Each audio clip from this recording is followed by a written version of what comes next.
even in the United Nations, in the platform for action, there is this blatant thing called trafficking, prostitution, and related issues like pornography. These are made invisible. Gabriela, Philippines. We work in the United States on the issue of the mail order bride. We have 50,000 women from the Philippines who have been sold to all kinds of men in the United States. And this business is legal and unregulated.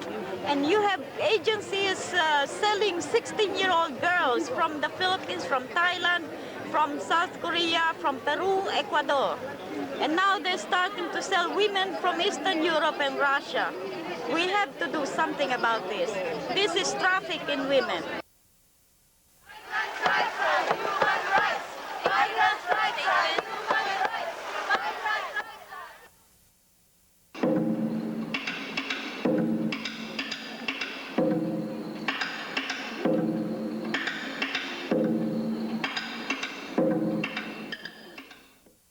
My name is Nelia Sancho and I come from the Philippines. My organization is Lili Filipina and the Asian Women Human Rights Council. Lili Filipina started as a support group for Filipino comfort women survivors. The word comfort women actually is a term of the Japanese Imperial Army, which in Japanese is Jogun Ian Fu, and literally it means military comfort women. But it is actually a very serious crime which violates the rights of women, and it really involves violence and brutality on women, and this is what we call the military sex slavery, which has been part of a policy of Japanese Imperial Army in World War II to conscript or forcibly recruit thousands of Asian women from Korea, the Philippines, China, Malaysia, and everywhere where the Japanese Army went to occupy. It took 50 years for the comfort women survivors to speak about their experience, and it is because it was only this time that a support movement of the women in Asia have come to provide that environment where they can speak out without shame and without fear that they will be stigmatized. Na sa aking pagkatanda, dinadala ko, kaya nung mabigyan ako ng pagkakataon para ipahayag. It was in the Second World War in 1943, 44, 45, when the Japanese Army occupied the Philippines, that her experience of rape and sexual violence from the Japanese Army started.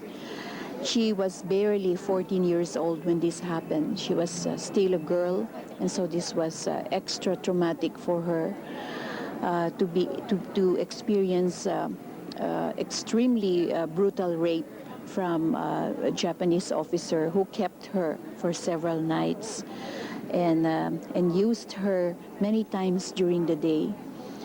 And she said that this experience had taught her how war and rape in war is extremely not only painful but really awful, and all people should work together to stop wars and to stop rape in women.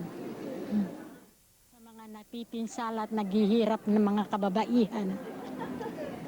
She's making a call to the Japanese government to be accountable for what they had done to all comfort women victims all over Asia. They have a responsibility because of what they have done about forcibly conscripting them and all other women victims. She's also calling out on all governments whom she thinks entered into a war with each other because of greed, and they should stop, invading, and they should stop making aggression, and they should think of the ordinary population, the ordinary citizens who suffer, especially the women and the children. Thank you. Maraming salamat na.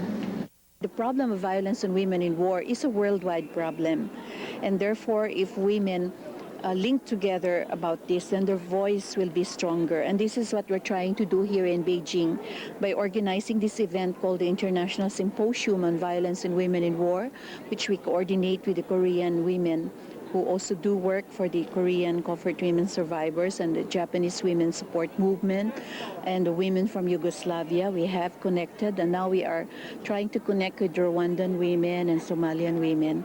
And so we feel that this problem could be addressed if more and more women say this is a problem for all of us and not just of the victims, but all women are potential victims because the roots of war, the problems of war are still here around us, and therefore violence on women continue.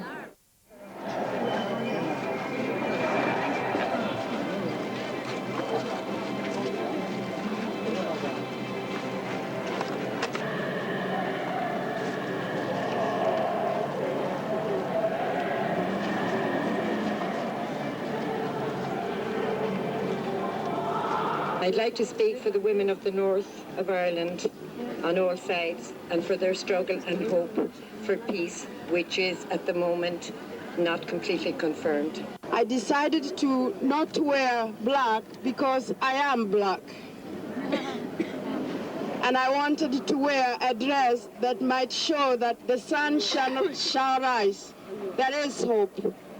No matter how subjugated we feel, no matter how hopeless we feel, and especially in my region, when we remember Rwanda and remember Somalia, Liberia, Sudan, and all the other places where slaughter goes on all the time, we speak against arms trade, which is being sold.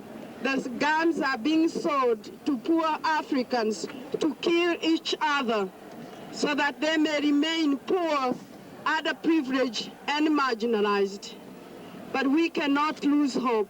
Here in Beijing, in the midst of all of you, we feel that the sun shall rise. And so we join all of you, and we continue to hope that we shall share the solidarity that we have seen here this evening. May you have peace when you go home.